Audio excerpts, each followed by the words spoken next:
Mom dad, I know you want the best for me, but कभी आप हमारी बात भी समझने की कोशिश कीजिए। As an Indian kid growing up, हमारी फैमिलीज में काफी ऐसे इश्यूज होते हैं जो इग्नोर किए जाते हैं, और इग्नोर अगर ना भी हो तो उनके बारे में बात नहीं होती, और अगर हम बात करना भी चाहें तो बिल्कुल उस पर ध्यान नहीं दिया जाता।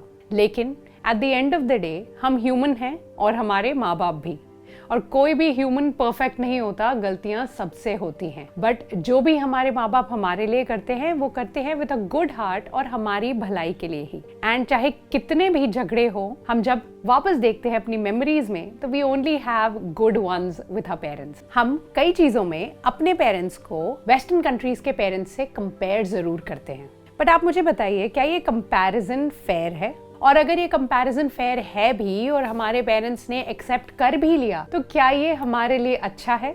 Let's have a look at the love and hate relationship we have with our parents, especially as Indians. And you know what? ये वीडियो एंड तक जरूर देखना, क्योंकि कई ऐसे पॉइंट्स हम इसमें डिस्कस करने वाले हैं जो आप रिलेट जरूर कर पाओगे। और अगर आप अपने पेरेंट्स को वो खुद से बता नहीं भी पाए हो तो आप उन्हें ये वीडियो जरूर दिखा सकते हो।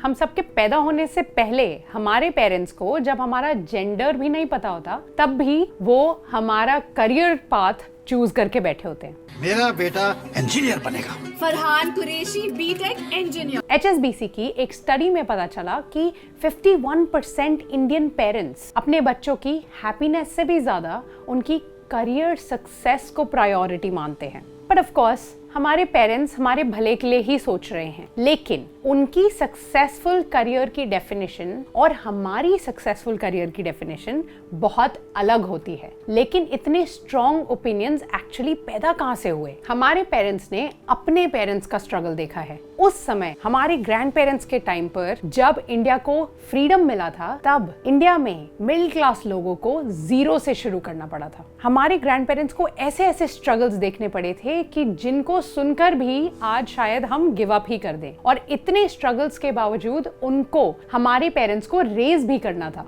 तो इसीलिए हमारे पेरेंट्स की जनरेशन के लिए सक्सेसफुल करियर सबसे ज्यादा इंपॉर्टेंट हो गया, क्योंकि उन्हें ये चाहिए था सोसाइटी में सरवाइव करने के लिए।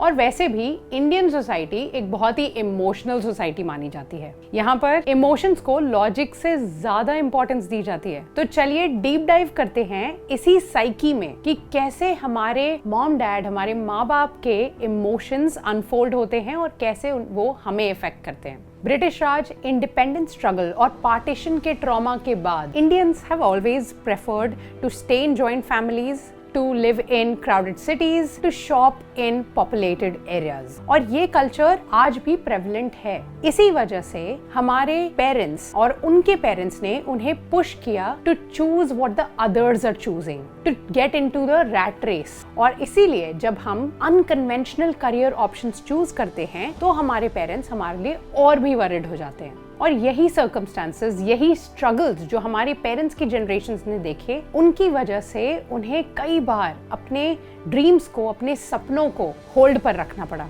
और कई लोगों को तो अपने ड्रीम्स को गिव अप भी करना पड़ा कंप्लीटली। इसीलिए आज वो अपने बच्चों की जनरेशन को फोर्स करते हैं उनके सपने अपनाने के लिए, so that they can live their dreams. For example, कई पेरेंट्स की जनरेशन में लोगों का सपना था कि वो डॉक्टर बन जाएं या MBA कर लें, लेकिन वो नहीं कर पाए, उनके सपने अधूरे रह गए। इसीलिए वो आज अपने बच्चों से एक्सपेक्ट करते हैं कि प्लीज डॉक्टर बन जा, MBA कर ले। आयरॉनिकली हमारे पेरेंट्स की जनरेशन को ये रियलाइज नहीं होता कि जब वो अपने सपने हम पर अप्लाई करते हैं, वो हमारे सपनों को भी होल्ड पर डालने के लिए कह रहे हैं हमें। What if their kid wants to be a musician or an entrepreneur, but they want him to do MBBS? ना ही इसमें बच्चों का फायदा है और ना ही माँ बाप का। हम समझते हैं कि आपको अपने सपने पूरे ना कर पाने का दुख है, लेकिन please don't ask us to put our dreams on hold. और अब बात करते हैं कुछ मसालेदार की, फ्रीडम। ये एक्चुअली है किसके पास? It's always about freedom, isn't it? और आज की दुनिया में स्पेशली जब हम दुनिया का कोई भी कोना इजिली इंटरनेट के थ्रू एक्सेस कर सकते हैं, तो हम देखने लगते हैं वेस्टर्न कंट्रीज को और वहाँ के बच्चों को कैसे रेज किया जाता है, वहाँ के पेरेंट्स अपने बच्चों को कैसे ट्रीट करते हैं। हम कंपेयर करने लगते हैं हमारी फ्रीडम को वेस्टर्न कंट्रीज के बच्चों की फ्रीडम से। उनको मिलता है फ्रीडम अपने करियर को चूज करने का, अपने रिलेशनशिप्स को चूज करने का, और यहाँ तक कि लाइफ की ऑलमोस्ट सारे डिसीजंस वो खुद ही लेते हैं इंडिपेंडेंटली।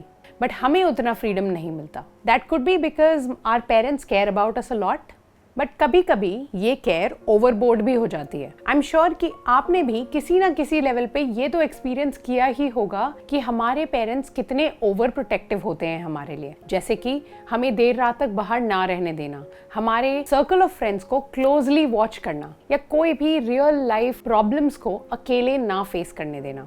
उनका इन सब चीजों के पीछे एक ही मकसद होता है कि वो हमें सेफ रख सकें। पर साइकोलॉजिस्ट डॉक्टर मारिया फर्नांडिस का कहना यह है कि being protective is good, but too much of a good thing can also be bad. हमारे पेरेंट्स इतने ओवर प्रोटेक्टिव हो जाते हैं कि हमें कोई भी रियल लाइफ प्रॉब्लम फेस नहीं करने देते, और इस चक्कर में जब हम बड़े होते हैं और जब ये प्रॉब्लम्स हम अकेले फेस करते हैं तो हम क्लूलेस होते हैं। डॉक्टर फर्नांडिस का ये भी कहना है कि हमारे पेरेंट्स को ये समझना चाहिए कि वो हमारे साथ हमेशा नहीं रहेंगे, इसीलिए instead of handing us all the solutions in our hands, उन्हें हमें ये सिखाना चाहिए कि ये सिचुएशंस हम अकेले कैसे फेस कर सकते हैं। And you know what, our parents will actually be surprised कि हम ये सिचुएशंस अकेले कितने अच्छे से मैनेज कर पा रहे हैं। और इसी ओवर केयरिंग का एक और फेस भी है, जिसमें कई पेरेंट्स अपने बच्चों को एक्सट्रीमली पैम्पर भी करते हैं, और कुछ और पेरेंट्स अपने बच्चों की लाइफ में एक्सट्रीमली स्ट्रिक्ट और कंट्रोलिंग हो जाते हैं, selecting and choosing every single thing they do,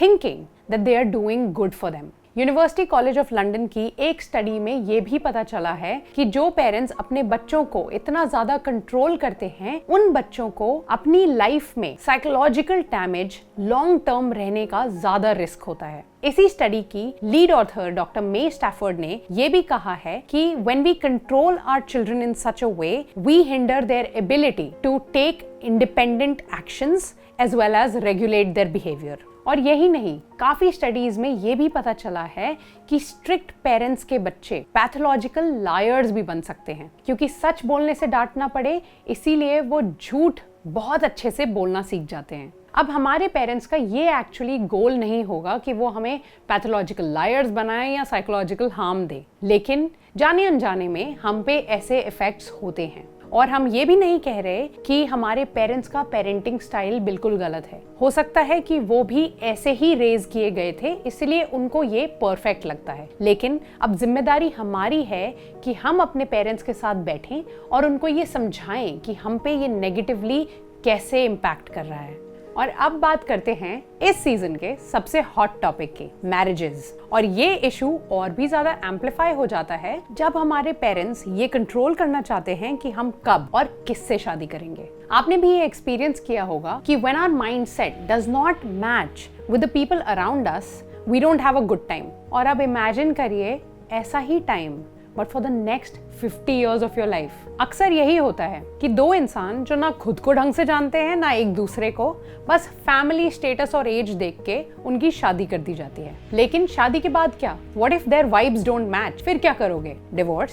sadly India में ये भी ऑप्शन कहाँ ही है। वैसे तो इंडिया की डिवोर्स रेट सबसे कम है। Experts say that it's because संस्कार एंड लोग क्या कहेंगे। शादी के बाद इट्स वेरी लाइकली कि आप उसी इंसान के साथ अपनी पूरी लाइफ बिताओगे। तो फिर ये बहुत जरूरी है कि आपकी केमिस्ट्री अच्छी हो, आपका माइंडसेट मैच हो, also your life goals also match. Life goals से याद आया, इंडियन चिल्ड्रन जब तक ये फिगर आउट करते हैं कि उन्हें लाइफ से क्या चाहिए, उनके एक्चुअल लाइफ गोल्स क्या हैं, उससे पहले उनकी शादी तय कर दी जाती है। इसीलिए a study found that 63% of Gen Z prefer to live in with their partners before jumping into marriage। Coming back to the point of life goals, कई लोगों को अपने लाइफ का पर्पस भी नहीं पता चलता और उनकी शादी हो जाती है, and they don't even realize that they are giving up on their dreams and goals। And even if they have figured out what they want in life, उनकी शादी हो जाती है और इतनी रिस्पॉन्सिबिलिटीज आ जाती हैं घर चलाने की और फैमिली की कि उन्हें चाहते ना चाहते हुए अपने ड्रीम्स पर गिव अप करना पड़ता है। जो भी जॉब मिलती है वो करनी पड़ती है या फिर अपने डैड के बिजनेस को ज्वाइन करना पड़ता है, even if they don't want to. और I don't think I need to tell you कि कितना प्रेशर डालते हैं हमारे पेरेंट्स अपने ग्रैंड चिल्ड्रन को देखने के लिए। बेटा, हम मरने से पहले अपने पोता पोती की शक्ल देखना चाहते हैं। ये डायलॉग तो हम सबने सुना ही है। हालांकि इसकी कोई स्टैटिस्टिक्स या स्टडी नहीं है, लेकिन the pressure on newly married couples to carry forward the name is way too much. और लाइफ में जब ऐसी चीजें बढ़ती जाती हैं तो हम अपने ड्रीम्स को सैक्रिफाइस करने पे मजबूर हो जाते हैं। और शायद हमारे पेरेंट्स की जनरेशन भी is living with a lot of unfulfilled dreams.